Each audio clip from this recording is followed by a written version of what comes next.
क्या बोलता है, एट अ डिस्टेंस r/2, मतलब यहाँ कहीं पे रखा हुआ है मास, ठीक है, ये सेंटर से यहाँ पे इस जगह पे मास रखा हुआ है, स्मॉल m रखा हुआ होगा, ठीक है। बोलता है gravitational force exerted by the shell on the point mass, याद करो अंदर में रखा हुआ है, ये अंदर में 0 जीरो पढ़ा था तुमने ना, अंदर में रखा हुआ है तो क्या होता है। नाउ थर्ड पे आइए। सर कैसे 0? बेटा इसका डेरिवेशन बताया था, कहाँ रहता है तू, भूल जाते हो। हाँ हाँ हाँ हाँ, याद आया कुछ, बोला था कि ये देखिए इसमें बताया इनसाइड। था कि जीरो नहीं होता है ना, कहीं पे और बताया था कि जीरो होता है। चल ठीक है, कहीं हाँ पे होगा लिखा हुआ, तुम्हें ध्यान में होगा। आगे आते हैं, नेक्स्ट थर्ड पढ़िए, आप पढ़ो और आप मुझे आंसर दो, देखेंगे कि गलत हुआ कि सही हुआ, गलत हुआ तो क्यों गलत हो गया, पढ़िए इसको। कौन सा सर?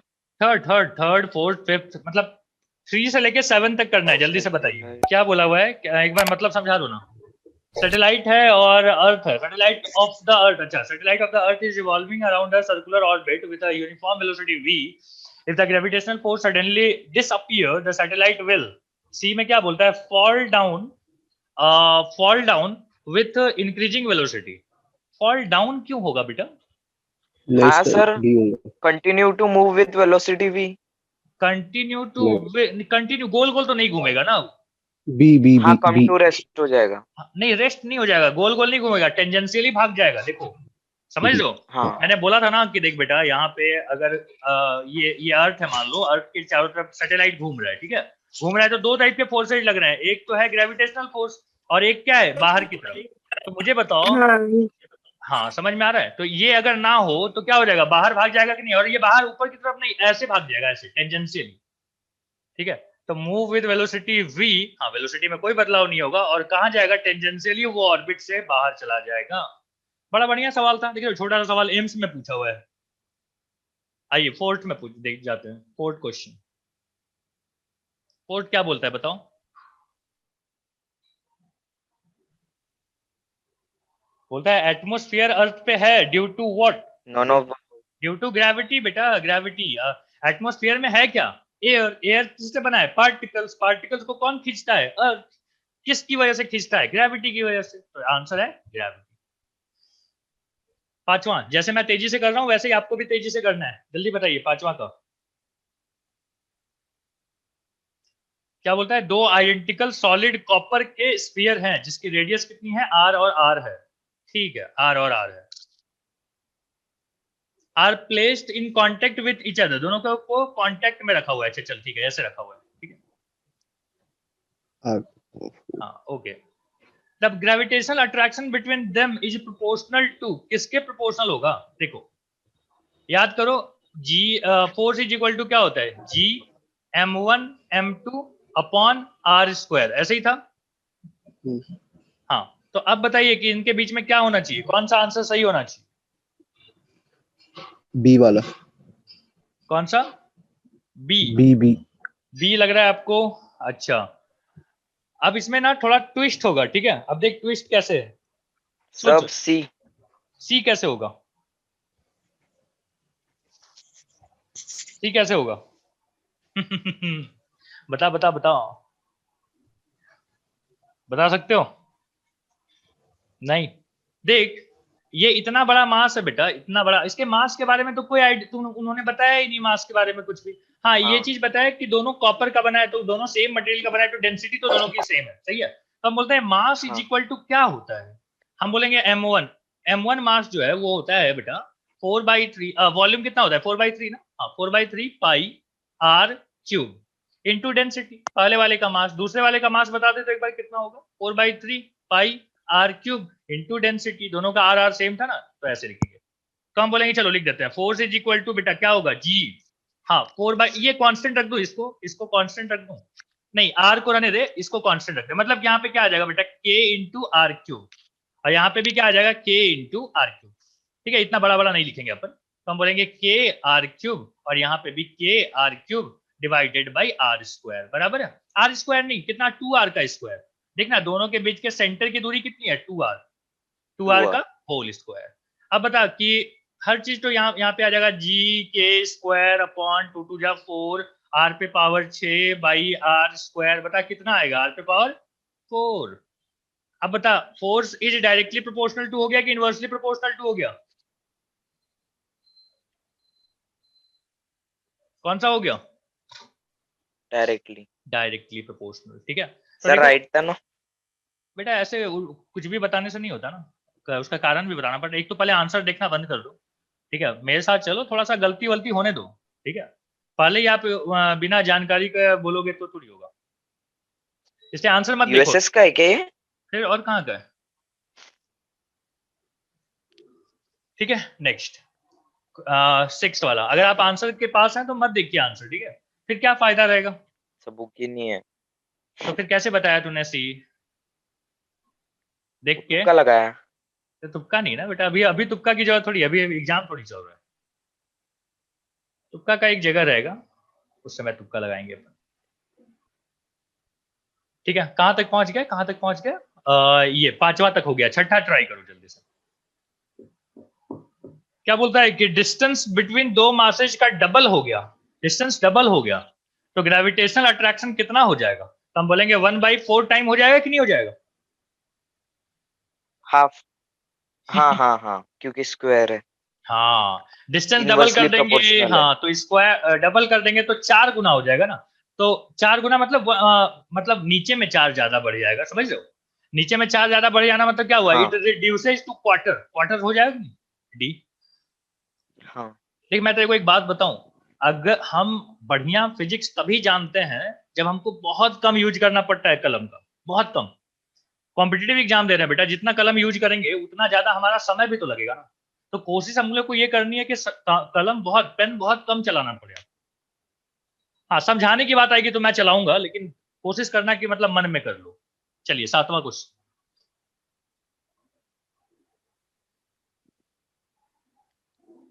7वां क्वेश्चन, जल्दी जल्दी। अच्छा देखो, मेरा मेरा तेजी से चलने का कोई लॉजिक नहीं है, आप चलो तेजी से, ठीक है, आप लो समय, हर चीज मैं नहीं बताऊंगा। 7। 3F D किसका कितना है? D D देख लेते हैं। बोलता है कि दो स्फीयर हैं, स्फीयर एक का मास m है, एक का मास कैपिटल M है, ये रहा। उसके बाद क्या बोलता है कि situated in air and gravitational force is F। ठीक है, ग्रेविटेशनल फोर्स F था। The space around the masses is now filled with liquid, liquid से इसको भर दिया गया, ठीक है। अब बोलता है कि बताइए और लिक्विड की स्पेसिफिक ग्रेविटी कितनी है? तो बोलता है ये वाला, ये 3 है। तो बोलता है ग्रेविटेशनल फोर्स अब क्या हो जाएगा? बढ़ जाएगा 3 गुना, 4 गुना, या जो कौन सा है वो? तो हम बोलेंगे सर ये कैसे करेंगे? तो देखिए बताते हैं आपको।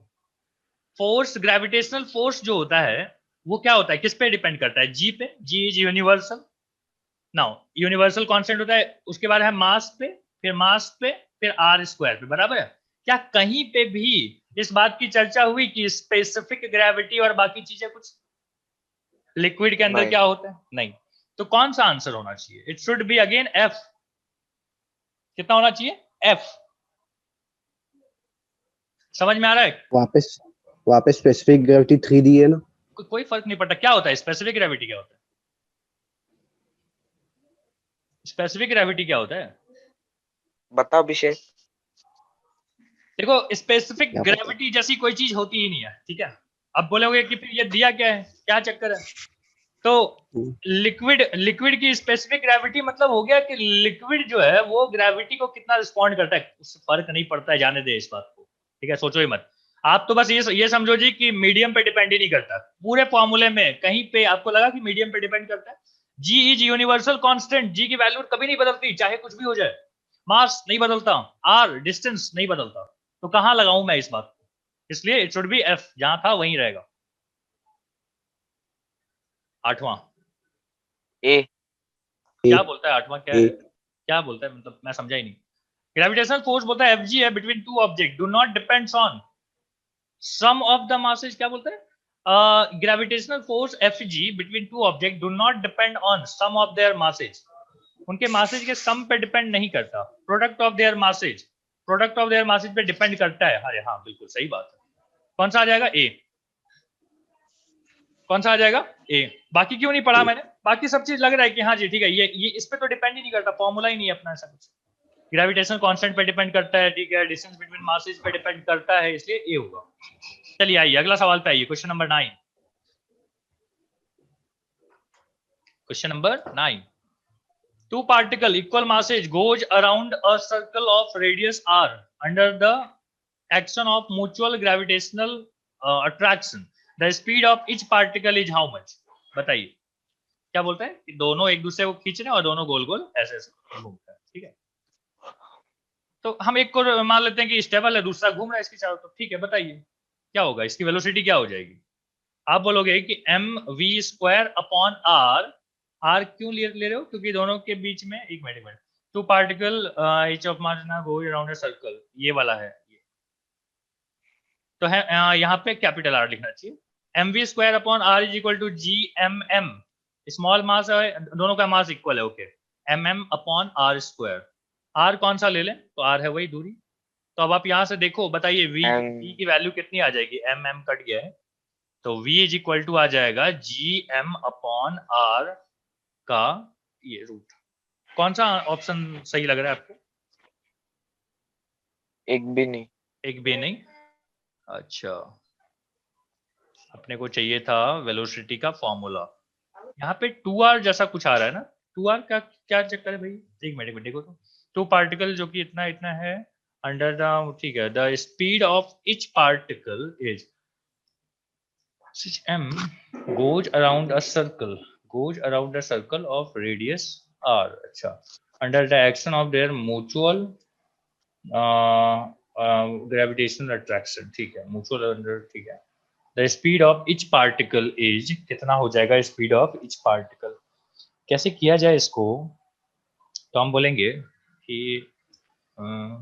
देखो ऐसे तो नहीं हो सकता, दोनों गोल गोल घूम रहा है बेटा, एक मिनट थोड़ा डायग्राम को ना सही कर ले, दोनों ऐसे ऐसे घूम रहा है और दोनों ना ऐसे सर्कल में घूम रहा है, ठीक है, दोनों ऐसे। तो यहाँ पे जो इसकी दूरी हो जाएगी ना, ये 2r हो जाएगी, हम लोग गलत ले रहे हैं, एक बार फिर से कर लो।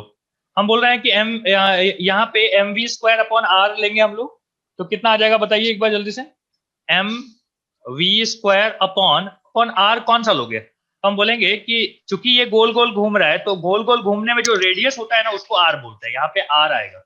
समझना इस बात को बेटा, जब भी mv² अपॉन r लेते हैं तो कहां से लेते हैं, तो सर्कल का जो रेडियस है उसको लेते हैं यहाँ पे, तो यहाँ पे तो r है, ठीक है। बट यहाँ पे देखो क्या आ गया, gmm बाई दोनों के बीच की दूरी कितनी है, तो 2r है, तो यहाँ पे अपने से गलती हो रही थी, इसको सही कर लीजिएगा। अब आप कर लो, आ जाएगा आंसर, m कट गया, r और एक r मान ले यहाँ से उड़ा देना, ठीक है, चल मन में उड़ा ले, कितना आ जाएगा यहाँ पे 4r आ जाएगा, ठीक है। अब बता v कितना आ जाएगा, v is equal to gm upon root आने वाला है, तो यहाँ पे 2 लिख देते हैं और यहाँ पे r लिख देते हैं और यहाँ पे ऐसे। क्या अब कोई मैच कर रहा है, देख तुम कौन सा, सी वाला, पहला कि कौन सा, सी वाला, हाँ ठीक है। तो फटाफट इसको लिखिए, 9 का मिल गया, यहाँ पे एक डायग्राम में गलती हो रही थी, सही कर लीजिएगा इसको। चलिए 10th वाला कीजिए अब, किसी को कोई दिक्कत तो नहीं है इस बात को समझने में? हाँ नहीं सर, पक्का ना, मतलब कहाँ पे हमने r लिया, कहाँ पे हमने 2r लिया, वो सब समझ में आया।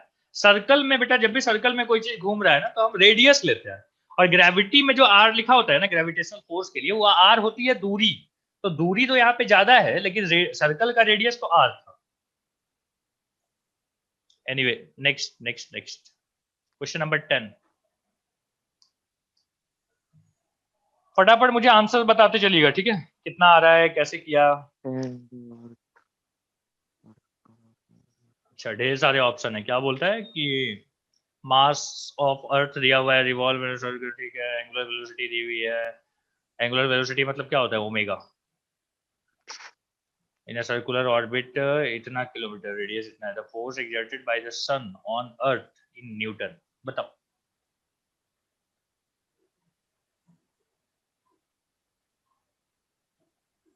बताएं, देखो बेटा, force, gravitational force is equal to क्या होता है, centrifugal force, centrifugal force is equal to होता है mv² अपॉन r, यही पढ़ा था। तो हम बोले कि ग्रेविटेशनल फोर्स जो होगा वो भी तो यही होगा। तो मास कितना है, मास है 6 × 10⁻²4, वेलोसिटी नहीं पता। देखो एक चीज ध्यान रखना, v इज इक्वल टू होता है r ओमेगा। सर्कुलर मोशन में पढ़ा दूंगा सर ये वाला दिया बात। है ना? कहाँ दिया है? हाँ वो वेलोसिटी एंगुलर दिया। एंगुलर है, एंगुलर मतलब ओमेगा है। ठीक है, तो v इज हाँ इक्वल टू क्या होता है? r omega. तो यहाँ पे एक काम करना, यहाँ पे r omega, r square omega square, और यहाँ पे r लिख सकते हो, r कट जाएगा एक। तो हमारे पास फॉर्मूला आ जाएगा 6 इंटू 10⁻²4। r का मतलब कितना है बेटा? रेडियस 15, ये है 1.5 इंटू 10⁸ किलोमीटर। अच्छा ठीक है, किलोमीटर में आया। और क्या चाहिए? ओमेगा। ओमेगा कितना दिया हुआ है? उतना, 2 इंटू 10⁻⁻7 का स्क्वायर चाहिए अपने को। ये रहा, कैलकुलेट कर ले, आ जाएगा। 15 टू जा 30, नहीं 30 टू जा 60, 60 इंटू 6, यहाँ पे आ गया 3 टू 2 या 4, हाँ 6 इंटू 6। अब पावर के बारे में सोच, 24 और 8 कितना होता है? 32 में से कितना गया? 14, सही है। तो 36 इंटू 10 पे पावर कितना आ जाएगा? माइनस करके बताना जल्दी, 20। कितना आ जाएगा? 18 आ जाएगा शायद। देख तो कहीं कोई गलती तो नहीं हुई? चेक करो चेक करो चेक करो। यहाँ पे 24 24 ले लिया जी, ठीक है। रेडियस कितना था? रेडियस आपने बोला कि 1.5 इंटू इतना, इतना क्या, इतना अच्छा एक मिनट बेटा, किलोमीटर है, किलोमीटर में, लेकिन आंसर तो न्यूटन में है, तो मीटर में चाहिए ना अपने को। तो किलोमीटर में क्या करेंगे? 10⁻³ से मल्टीप्लाई कर दे। तो एक काम करना, 10⁻³ से जोड़ भी देना, ठीक है, मतलब 3 जोड़ देना यार। अभी कितना आ रहा था? 19, सही है सही है, 19 आ रहा, नहीं 18 आ रहा था, 18 19 20 21, तो पावर आ जाएगा 21। अब देख तो कोई मैच कर रहा है? Yes, it should B D. किसको किसको बात समझ में आई? अरे जब भी आप न्यूटन में चाहते हो ना, तो आपका मीटर में आना चाहिए। डिस्टेंस किस में आना चाहिए? मीटर में आना चाहिए। तो मीटर में नहीं था ना, यहाँ पे किलोमीटर था, तो किलोमीटर को मीटर में कैसे लाओगे? 1000 से मल्टीप्लाई करके। 1000 मतलब क्या होता है? 10⁻³ से मल्टीप्लाई कर देना। बोलते चल, मैं अकेले थोड़ी बात कर रहा हूँ, हाँ या नहीं? यस सर समझ गया। हाँ तो बोलते चलना। अगला क्वेश्चन नंबर 11 बोलता है gravitational mass is proportional to gravitational what? Gravitational mass जो होता है, ग्रेविटेशनल मास मतलब वेट होता है बेटा, ठीक है, weight. Gravitational mass is proportional to gravitational force. जितना फोर्स होगा उतना ही तो ग्रेविटेशनल मास होगा। देखो ग्रेविटेशनल मास का मतलब वेट होता है, ठीक है, बोलने का तरीका है खाली। अगर तुमको वेट लिख के दे देता ना, तो बड़ा आसानी से समझ जाती। तो हम बोलेंगे ग्रेविटेशनल फोर्स। अच्छा एक मिनट सुन, फोर्स ही क्यों? फील्ड पे तो डिपेंड करता है, इंटेंसिटी पे तो डिपेंड करता है, सब कुछ होगा, मतलब डी हाँ होगा। खाली फोर्स ही ऑल नहीं, ऑफ दिस। हाँ सब होगा ना, क्योंकि फोर्स डिपेंड करता है फील्ड पे। तो आप बोलोगे सर अगर फोर्स की बात करो तो फील्ड भी लीजिए, फिर आप बोलेंगे इंटेंसिटी, तो हम बोलेंगे इंटेंसिटी भी ले लो, ठीक है। तो सारे ऑप्शंस पढ़िएगा, जो आपको अच्छा लगे खाली उसी में नहीं कर देना है। चलिए question number 12। D. Question number 12 क्या था? डी क्या बोल दिया?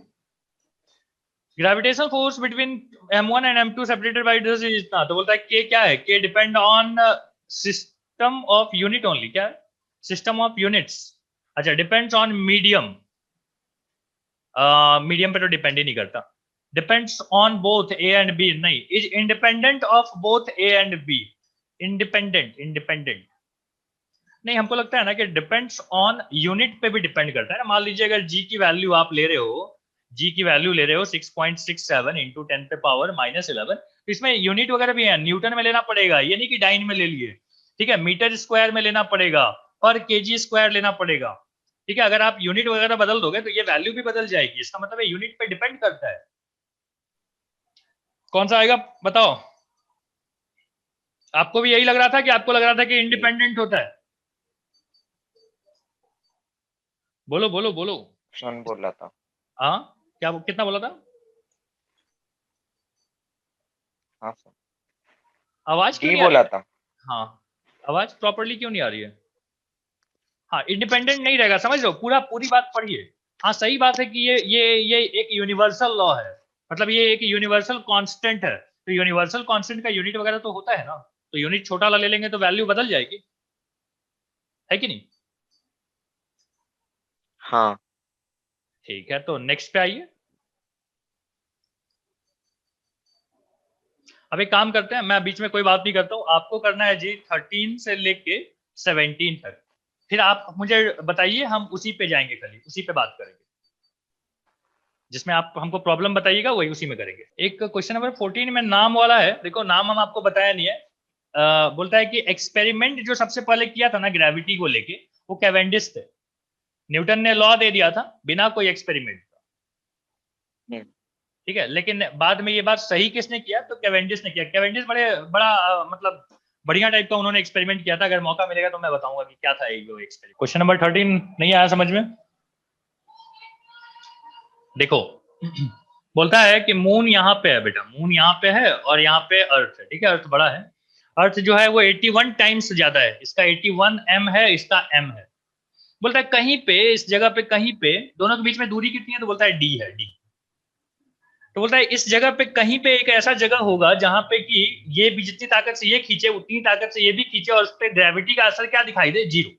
तो मान लेते हैं कि हम यहाँ पे होगा, यहाँ पे एक बॉडी है, इस बॉडी पे क्या हो रहा होगा, मान लो ये m0 है, m0 पे हम बोलते हैं इसकी वजह से इस पे कितना फोर्स लगेगा बेटा, तो हम बोलेंगे F इज इक्वल टू होता है G m0 डिवाइडेड बाई इसको मान ले x, इसको मान ले d माइनस x, तो हम बोलेंगे x का स्क्वायर। हम बोलेंगे यही वाला फोर्स इतनी ही ताकत से ये खींच रहा है, तो हम बोलेंगे G 81 m into m0 divided by d minus x का होल स्क्वायर। क्या क्या कट गया यहाँ से, g कट गया, m0 कट गया, m कट गया। अब यहाँ पे क्या बचा देख, यहाँ पे बच रहा है d माइनस एक्स का whole square upon x square, इसको ब्रैकेट में रख ले, इज इक्वल टू 81। अगर स्क्वायर यहाँ से हटा दे बेटा तो ये कितना आ जाएगा, इतना आ जाएगा, मतलब d minus x is equal to 9x। तो बता ये कितना आ जाएगा, 10x is equal to d। तो now x is equal to d upon क्या 10। लेकिन x मिला है, रुक जा, अभी पूछा क्या है हमसे, देख कहाँ गया। हाँ बोलेंगे कि अर्थ से कितनी दूरी पे है, अर्थ से कितनी दूरी पे है, तो हम बोलेंगे d माइनस एक्स, मतलब d में से x गया, x मतलब d इतना, तो हम बोलेंगे 9d अपॉन 10। कितना आ जाएगा, 9d अपॉन 10। सही है, कौन सा ऑप्शन देख ले, सही है, इट शुड बी d। तुरंत मत जाके वहां पे ये हो जाना कि d माइनस d/10 होगा, d/10 होगा, d/10 तो खैर ऑप्शन में भी नहीं है। बात समझ में आ गई आपको? आपसे पूछा था अर्थ से कितनी दूरी पे, अर्थ से कितनी दूरी पे, ठीक है, मून से नहीं।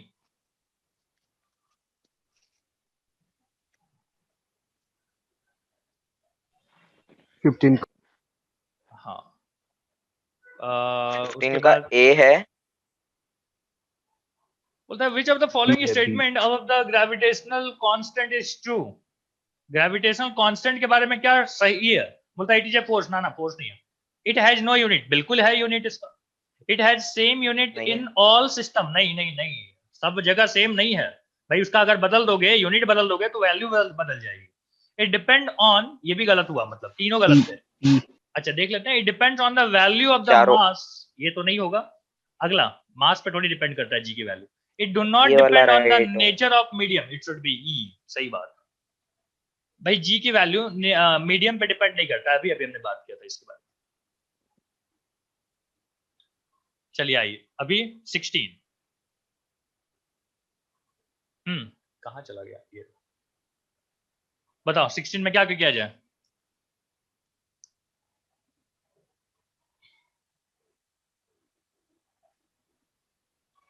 जीरो। एक मिनट, बोलता है the centripetal force acting on satellite orbiting around the earth and gravitational force of earth acting on the satellite both force F क्या एक मिनट क्या बोलता है, the centripetal force acting on a satellite orbiting around the earth and gravitational force of earth acting on the satellite both equal F है, ठीक है। तो बोलता है नेट फोर्स ऑन सैटेलाइट कितना होगा, नेट फोर्स ऑन सैटेलाइट कितना होगा बताइए। बताओ बहुत बढ़िया सवाल है ये, मतलब एकदम हलवा सवाल है, लेकिन जीरो नहीं है। अरे बेटा देख, 2F गधा है तू, F होगा। सुन, यहाँ पे है सैटेलाइट, यहाँ पे है अर्थ। बोलता है अर्थ को सैटेलाइट खींच रहा है अपनी तरफ, मतलब अर्थ पे कितना फोर्स लग रहा है, F। अच्छा, अर्थ भी इसको F फोर्स से खींच रहा है, सही बात है। तो बोलता है कि सैटेलाइट पे कितना फोर्स लग रहा है, F ही तो लग रहा है, देखिए बात समझ में आ रही है? अरे मैं किसी को खींचूंगा तो तुम पे फोर्स लगेगा ना, मैं तुमको पर वहाँ नेट फोर्स पूछा है ना, हाँ नेट फोर्स नेट किस पे? फोर्स में दोनों फोर्स ऐड होंगे ना। चुप रहना गधे, पहले पढ़ यहाँ पे क्या लिखा हुआ है। Net force satellite. On satellite है, ऑन सैटेलाइट, यही तो खेल था। नेट फोर्स देके तुमको फंसा दिया खाली, समझ रहे हो? नेट फोर्स ऑन सैटेलाइट, ये है हमारा सैटेलाइट, देख ये सैटेलाइट का, ठीक है। मैं अगर सैटेलाइट अर्थ को खींच रहा है तो अर्थ पे फोर्स लग रही है ना बेटा, हाँ, और अर्थ अगर इसको खींच रहा है तो इस पे फोर्स लग रही है, सही बात है। तो बोलता है नेट फोर्स ऑन सैटेलाइट कितना होगा। वो समझ में आया कि नहीं आया, बता एक बार। हाँ आ गया समझ। पक्का? कोई दिक्कत तो नहीं है? नेट वाला बात से कोई चक्कर तो नहीं है, कोई दिक्कत तो नहीं है? नहीं, बहुत अच्छा। आयुष तेरे को नहीं समझा अभी भी? समझा ना सर। तो बोला नहीं तूने कुछ कि गधा बोल दिया तो तू नाराज हो गया कि यार मेरे को गधा बोल दिया? नहीं सर, समझ गया ना। ऐसी मजाक करते हो तो। अब ऐसा मोनोटोनस बात करूंगा तो कौन पढ़ेगा बता? वो रोज का ही है सर। हाँ वही ना। अब तक तो तू अभ्यस्त हो गया होगा इन ऐसी बातों से। हाँ, कुछ नहीं, प्यार है मेरा, ब्रेकअप मत कर लेना मेरे से। वो रोज का ही है, रोज सुनने में आता। चलो ठीक है, कहाँ खिसका दिया इसको। हाँ ये ले, जल्दी से कर। लास्ट वाला क्या बोलता है? Reason of weightlessness in a satellite. क्या कारण है वेटलेसनेस का सैटेलाइट के अंदर? Reason of weightlessness in a satellite. Satellite के अंदर ना आप चीजों को वेटलेस देखते हो, क्यों? क्या अंदर कोई ग्रेविटी।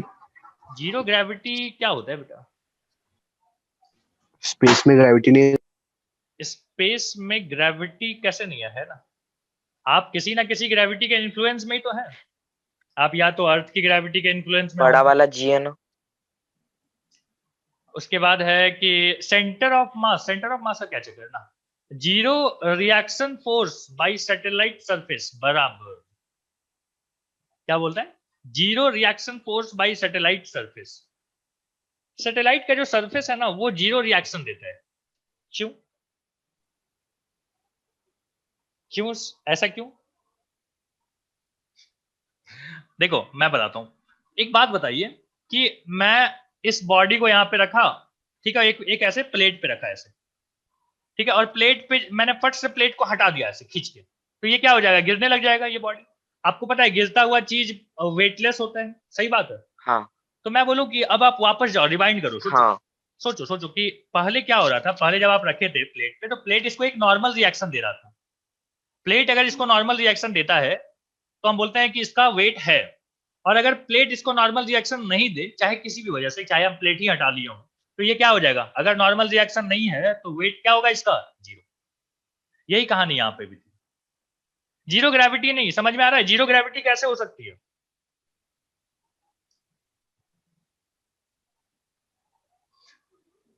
अच्छा एक बात होता है, जीरो ग्रेविटी सर, क्यों समझ। क्यों जीरो ग्रेविटी क्यों नहीं हो सकती? हमको थोड़ा सा एक्सप्लेन करो, मैं इसको रोक देता हूँ थोड़ा देर के लिए। सर 21 नहीं आ रहा। 21 नहीं आ रहा है? 20 तक हो गया? हो गया। ओके, एक बार मुझे 18 के बारे में बता, 18 हुआ कि नहीं हुआ? हो गया 1/2। सबका आ गया 18 की, किसी का नहीं भी आया है? बताओ बताओ।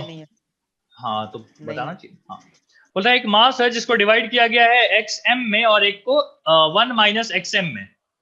दो एक बड़ा सा मास था पहले, उसको तोड़ दिया गया ऐसे करके, और एक का मान लो टुकड़े का नाम है एक्स एम और एक का टुकड़े का नाम है 1 माइनस एक्स एम, ठीक है। हम बोले दोनों को सेपरेट किया गया, हाँ सेपरेट किया गया, the value of x for which gravitational force of attraction between two pieces is maximum. बोलता है बेटा पहले एक काम कर ले कि ग्रेविटेशनल फोर्स कितना होगा फॉर अ गिवन सेपरेशन, ठीक है, मतलब डी डिस्टेंस तक उसको सेपरेट कर दिया गया होगा, ठीक है ऐसे। तो बोलता है मैक्सिमम चाहिए बेटा, सोच। तो हम बोल रहे हैं कि फोर्स इज इक्वल टू क्या होता है? जी, और एम मतलब है एक्स एम, एक है 1 minus x m divided by d square. ध्यान देना, जब भी कोई चीज मैक्सिमम चाहिए तो बोल देना कि उसका डिफरेंशिएशन क्या होता है? जीरो। उसका डिफरेंशिएशन क्या? जीरो। तो हम बोलेंगे इसका डिफरेंशिएशन निकाल ले। देख बेटा जी और डी स्क्वायर कांस्टेंट है, यहाँ पे देख m और m कांस्टेंट m स्क्वायर बाहर, तो बचा कौन? तो हम बोलेंगे डिफरेंशिएशन होगा इसका x इंटू 1 माइनस एक्स का। अच्छा इसका and this is equal to how much? 0, मतलब ये सब गया उधर 0 होने के लिए। तो अब बताओ इनको मल्टीप्लाई करेंगे तो x माइनस एक्स स्क्वायर आएगा, इसका डिफरेंशिएशन चाहिए, तो इसका डिफरेंशिएशन क्या आएगा? 1 minus 2x is equal to 0। So now x is equal to कितना? 1/2। x कितना आएगा? 1/2। अभी समझ में आया? ध्यान रखिएगा जब भी आपको बोले फोर्स मैक्सिमा मिनिमा ये सब कुछ भी बोले ना तो बोलना कि डिफरेंशिएशन क्या होगा? 0। मैक्सिमा मिनिमा पढ़ाऊंगा, वो एप्लीकेशन ऑफ डेरिवेटिव में आता है, मैथ में भी आता है, लेकिन अभी फिलहाल के लिए जान ली ये बात। उस समय जब आप जानोगे तो तुमको बहुत सारा प्रैक्टिस भी करवा देंगे, तो तुम इससे बहुत यूज टू हो जाओगे। लेकिन यहाँ पे तो पहली बार है तुम, फर्स्ट टाइम तुम्हें सुना है ये बात कि अच्छा ऐसा भी होता है कुछ। 19 का सी। 19 में क्या बोलता है? The force of gravitation is repulsive, ना इलेक्ट्रोस्टैटिक नहीं, कंजर्वेटिव। कंजर्वेटिव क्या होता है? कंजर्वेटिव फोर्स क्या होता है? याद कर, जो पाथ पे डिपेंड नहीं करता हो, जो पाथ पे डिपेंड नहीं करता है। पाथ पे डिपेंड। मान लीजिए बोले कि सर हम यहाँ पे अर्थ है और हम ना यहाँ से ऐसे लेके गए बॉडी को, तो क्या ग्रेविटी ज्यादा होगा? डी अगर ये है और बोलेंगे कि नीचे से उठाए, तो बताओ सर ज्यादा फोर्स किस में लगेगा? तो हम बोलेंगे बेटा पाथ पे डिपेंड ही नहीं करता, वो तो डिपेंड करता है कि अर्थ से आपकी दूरी कितनी है, बस इसी बात। ठीक है, तो पाथ फ्री है तो हम क्या बोलेंगे? ये कंजर्वेटिव फोर्स है।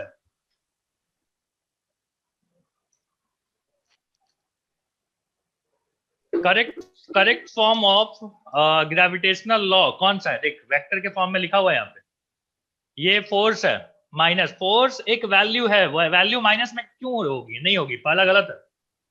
दूसरे के बारे में बात कीजिए। राइट हो सकता है। दूसरा में वेक्टर है, वेक्टर में माइनस देने का मतलब होता है, सेंस होता है, क्या सेंस होता है कि भाई किधर होगा, किसके डायरेक्शन से अपोजिट है। हाँ, यहाँ पे किसके डायरेक्शन के अपोजिट? फोर्स नहीं, ये भी गलत है बेटा। अब आओ ये तो नीचे वाले ये सही है, उसमें r क्यूब है। एक मिनट यहाँ पे आर क्यूब सही है ना? ये यहाँ पे आर वेक्टर, यहाँ पे आर कैप, देखिए ये वाला भी गलत है, ये सही है। बोलो क्यों? देख तो मैं समझाता हूँ कि थोड़ा सा इस मतलब को समझ कि यहाँ पे बेटा एक बॉडी है और यहाँ पे एक बॉडी है, तो हम बोलेंगे कि इस बॉडी पे जो फोर्स लग रहा है, इस बॉडी पे जो फोर्स लग रहा है तो वो क्या है? तो हम बोलेंगे वो है इधर इस तरफ, लेकिन उसकी दूरी कितनी थी? तो हम बोलेंगे दूरी ये वाली थी, ये वाला, ये मतलब इस डायरेक्शन में। आर किधर होता है? इस डायरेक्शन में। तो अब मुझे बताओ कि अगर आर, इसका मतलब है फोर्स जो है वो अपोजिट टू आर है, सही है क्या? Force is opposite to r, मतलब जिधर आर का डायरेक्शन होगा। अब ये देख, ये जो इसमें आर वेक्टर को हम लिख सकते हैं कि आर का मैग्नीट्यूड इनटू आर का एक डायरेक्शन, तो ये और ये कट जाएंगे, देख यहाँ पे आर स्क्वायर आ जाएगा, मतलब ये कैप क्या बताता है कि डायरेक्शन, आर का डायरेक्शन से अपोजिट डायरेक्शन है, तो ये तो बात समझ में आई। और नीचे आर स्क्वायर था तो ये होगा सही। अब बोलोगे सर ये क्यों नहीं? तो देखो इसमें आर क्यूब है, आर स्क्वायर होना चाहिए था, तो कटेगा किससे? यहाँ पे एक मैग्नीट्यूड होना चाहिए कि नहीं? तो मैग्नीट्यूड और अगर ये वेक्टर मिल जाएगा तो इसी को तो हम बोलते हैं आर वेक्टर। तो कौन सा सही होगा? It should B D. बात समझ में आ रही है कि और एक्सप्लेन करूं इसको बढ़िया से? नहीं सर, समझ गया। वही क्वेश्चन कर रहे हैं तो थोड़ा सा शॉर्टकट यूज करूंगा मैं। अगर आप बोलोगे कि नहीं सर वो समझा दो तो समझा देंगे।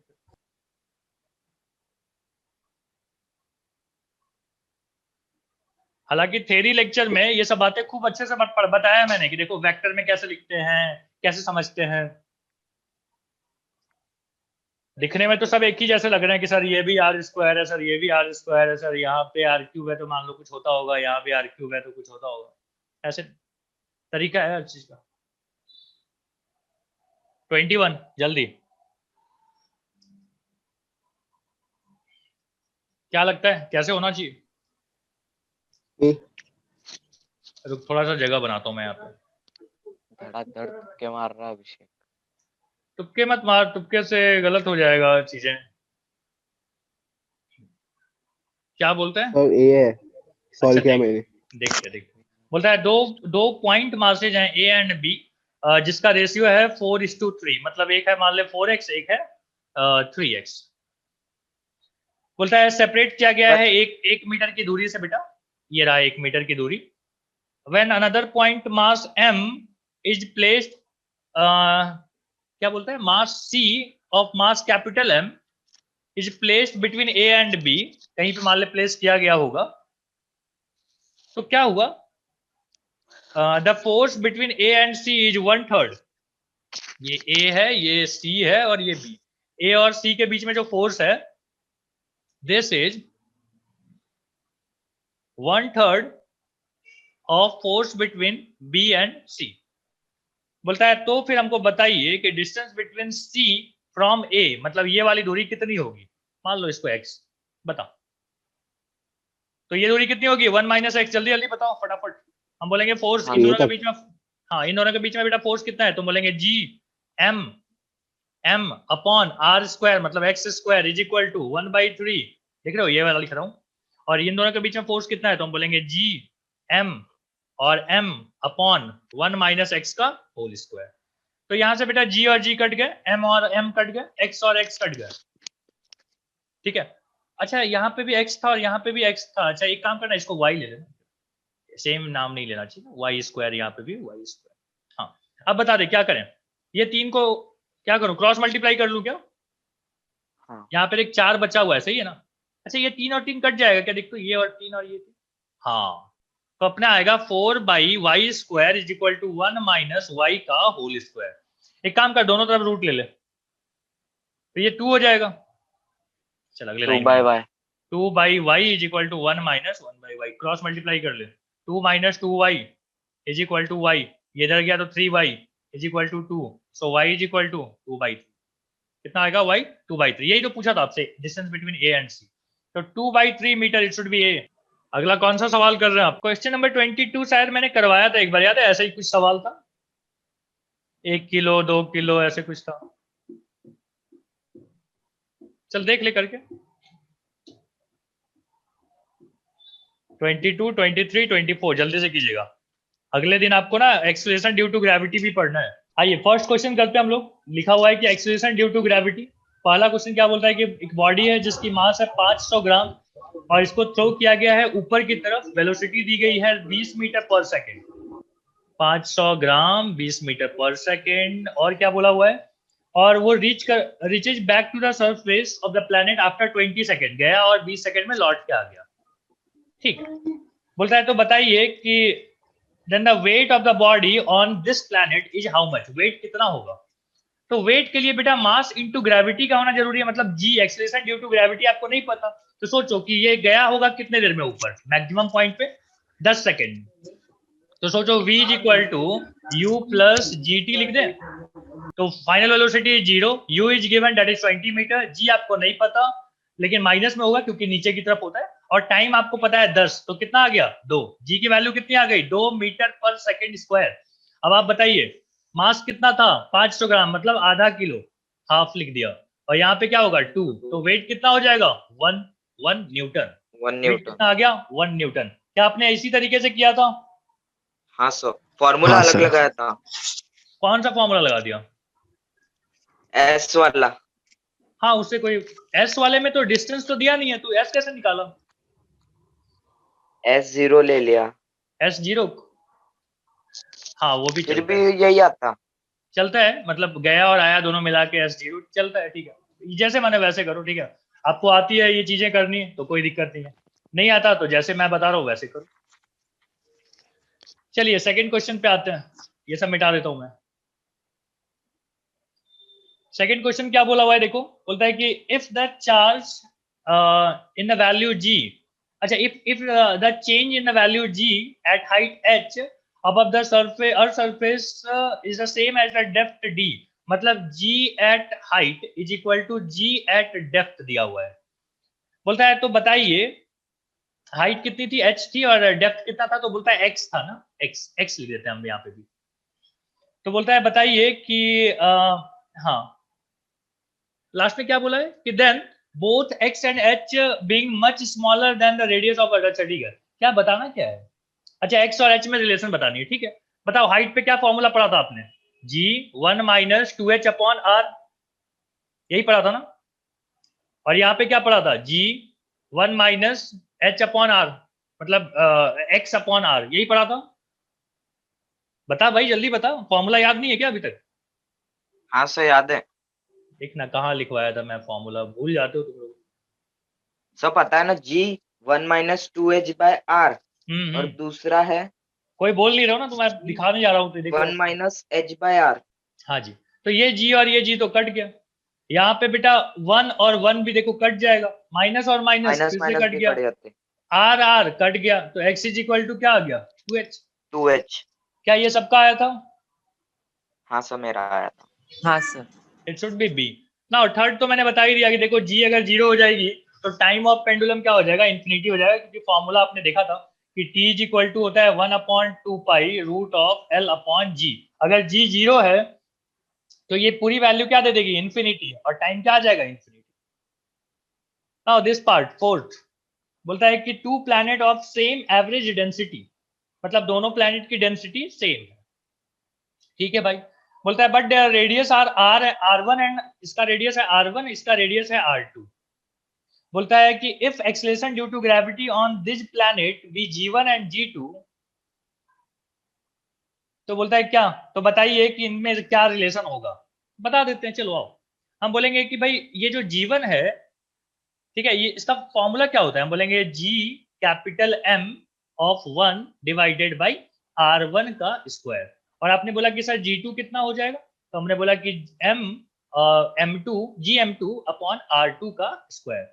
अब आप देखो दो डेंसिटी सेम है बेटा, तो मास कैसे मिलेगा, तो मास मिलेगा कि वॉल्यूम इनटू डेंसिटी, वॉल्यूम कितना है 4/3 पाई r1 का क्यूब, और साथ में क्या आ गया डेंसिटी, डिवाइडेड बाई r1 का स्क्वायर। यहाँ पे क्या आएगा, ये g1 है, g2 बता दो, g2 जल्दी से, g और 4/3 पाई r2 का क्यूब, और यहाँ पे डेंसिटी, और यहाँ पे है r2 का स्क्वायर। ये यहाँ से कट गया, ये यहाँ से कट गया। अब चलो g1/g2 बता दो कितना आ जाएगा, g1/g2 इज इक्वल टू हो जाएगा बेटा, ये सब तो कट जाएंगे ना, देखो ये सब तो कटने ही वाला, ये सब तो कांस्टेंट है, मैं नहीं, r1/r2। हाँ मैं नहीं लिखूंगा ये सब बातें, ठीक है।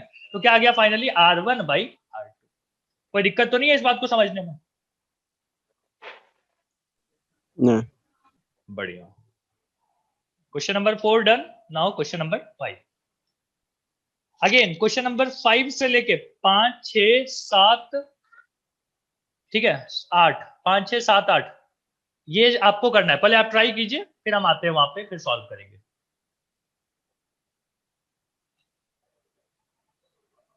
हाँ और देखो ये सवाल करते हैं, बोला हुआ है कि ये सवाल हम लोग कर रहे हैं, क्या बोलता है कि एक मैन है जो कि स्पेस स्टेशन पे यहाँ पे खड़ा है, और अर्थ यहाँ पे होगा, which is orbiting earth at altitude of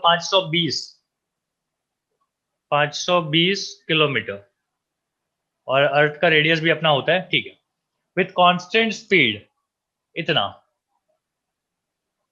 7.6 kilometre पर सेकेंड। बोलता है मैन का वेट इतना है, तो बताइए उसका एक्सेलरेशन कितना होगा, ठीक है, हिज एक्सेलरेशन, ठीक है। तो मैं बोल रहा हूँ कि जितना ग्रेविटी है उतना ही सेंट्रीफ्यूगल फोर्स है, मतलब ग्रेविटी कितना है, तो हम बोलेंगे m इंटू जी, कौन सी हाइट वाला g is equal to m v² upon r, ठीक है। और आपसे क्या पूछा है, आपसे पूछा है कि एक्सेलरेशन क्या होगा, ठीक है, एक्सेलरेशन मतलब v²/r होगा, मास इनटू एक्सेलरेशन, ठीक है। एक्सेलरेशन आपका क्या होगा, his acceleration is, constant speed से जा रहा है तो एक्सेलरेशन a है, ठीक है, तो mm कट गया, so now a is equal to g at height at h, तो ये कितना होता है g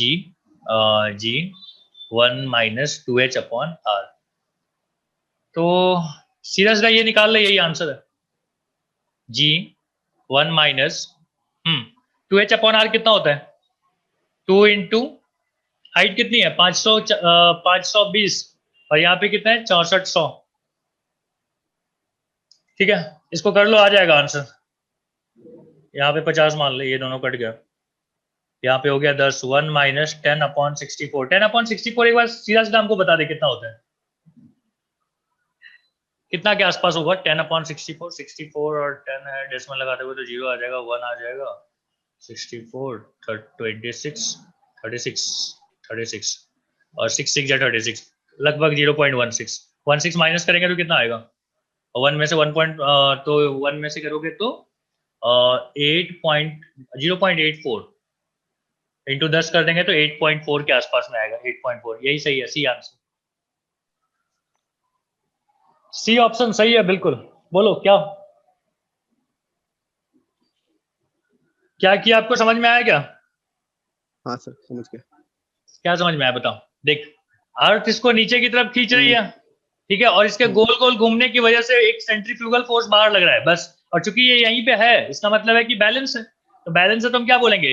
नीचे की तरफ जो फोर्स लग रहा है जिसका नाम है एम जी, कौन सा जी मतलब रहेगा यहाँ पे? तो हाइट वाला, हाइट पे जी की वैल्यू कुछ अलग होती है।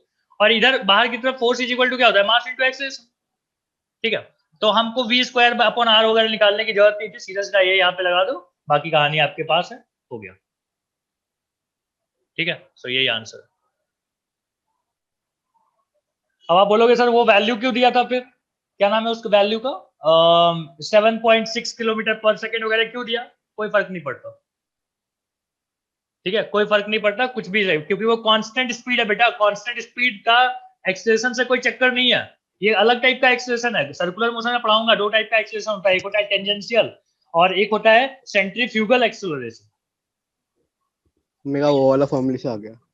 नहीं, कोई भी किसी से भी कर, ये वेलोसिटी का इस एक्सेलरेशन से कोई चक्कर नहीं है। क्यों नहीं है? क्योंकि ये कांस्टेंट स्पीड है। कांस्टेंट स्पीड अगर होती है तो एक्सेलरेशन होता है क्या कहीं पे भी? नहीं। इसका मतलब है जिस स्पीड की चर्चा वो कर रहे हैं उसका एक्सेलरेशन कुछ नहीं है, ये कोई और एक्सेलरेशन है जो कि अवे फ्रॉम द सेंटर लगता है, मतलब सेंट्रीफ्यूगल, ठीक है। और सेंट्रीफ्यूगल एक्सेलरेशन से बोलने से अच्छा इसको बोलना कि क्या बोलते हैं इसको? रेडियल एक्सेलरेशन, रेडियल एक्सेलरेशन, ठीक है। और गोल गोल घूमने की वजह से इस पे दो टाइप के एक्सेलरेशन लगते हैं, एक इधर इसको बोलते हैं टेंजेंशियल, एक होता है इधर रेडियल। रेडियल इसलिए क्योंकि रेडियस के अलोंग लगता है। तो हमको एआर के बारे में बात करनी थी, रेडियल के बारे में। इसके बारे में क्यों नहीं बात करनी? क्योंकि भैया यहाँ पे स्पीड क्या थी? कांस्टेंट थी। कांस्टेंट स्पीड में कोई एक्सेलरेशन नहीं होता। हाँ नहीं बोलते चल भाई, समझ में आ रहा है क्या क्या बोल रहा हूँ? हाँ सर। हाँ सर। ओके, चलो नेक्स्ट। और अथर्वा तुझे बोला नहीं जाता कुछ? आयुषी, खाली दो ही बच्चे हाँ को सर, पढ़ा सर। रहा हूं मैं, बोलना चाहिए ना। चलो नेक्स्ट सवाल पे आओ। सर नेक्स्ट हो गया 400। नेक्स्ट में क्या बोला हुआ था? अच्छा ये क्या चक्कर है भाई? ये 700 GWT क्या लिखते हैं? देखो ग्राम समझो, वेट है ना वो। ग्राम वेट क्या होता है? ग्राम वेट, ग्राम वेट का मतलब जब भी ग्राम वेट दिया रहे ना, अगर आपको न्यूटन में पसंद है तो उसको 1000 मतलब 10 से मल्टीप्लाई कर देना, 7000 न्यूटन, ठीक है। वेट कितना है? 7000 न्यूटन ऑन अर्थ सरफेस, अर्थ के सरफेस सर पे। आंसर भी ग्राम वेट में है तो वैसे ही कैलकुलेट कर सकते हैं। कर ले बाद में, जैसे न्यूटन में तुम्हारा आंसर आ गया तो तुम बाद में उसको कर लेना ग्राम वेट में फिर। बट मतलब समझा दे रहा हूँ, ग्राम वेट से कंफ्यूज नहीं होना है। हाँ। अगर आपको न्यूटन पसंद है न्यूटन में चलो। यस। क्या ये सबका हो गया कि मुझे बताने की जरूरत है? वेट ऑन अर्थ हो गया, अपॉन वेट ऑन कोई और प्लेनेट, ठीक है। वेट का क्या फॉर्मूला होता है? mg, और यहाँ पे m इंटू कोई और प्लेनेट। मास तो अभी नहीं बदलता बेटा, आप ऐसे लिख सकते हो। अच्छा, g ऑन अर्थ कितना होता है? gm/r²। नीचे प्लेनेट का कितना लिखूं? g तो सेम रहेगा, mass of planet upon radius of that planet. देखो वेट ऑन अर्थ अपने को दिया हुआ था, कितना था? 700 वेट ग्राम वेट में था। आपको यहाँ से ये मिल जाएगा, देखो जी और जी तो कट जाएंगे बेटा। प्लेनेट वगैरह के बारे में दिया हुआ है, देखो ना, बोलता है कि मास जो है प्लेनेट का 1/7 है। मतलब ये अगर m है तो ये m/7 है। 7 कहाँ लिखूं? यहाँ पे। रेडियस के बारे में क्या बोला था? रेडियस जो है उस प्लेनेट का आधा है, तो हम बोलेंगे यहाँ पे /2 हो जाएगा, मतलब ये जाके बेटा यहाँ पे 4 हो जाएगा। तो चलिए अब कैलकुलेशन करते हैं। मास कट गया, r² कट गया, यहाँ पे क्या है, नीचे में 4 है, ऊपर में ये, तो मतलब आ जाएगा 7/4।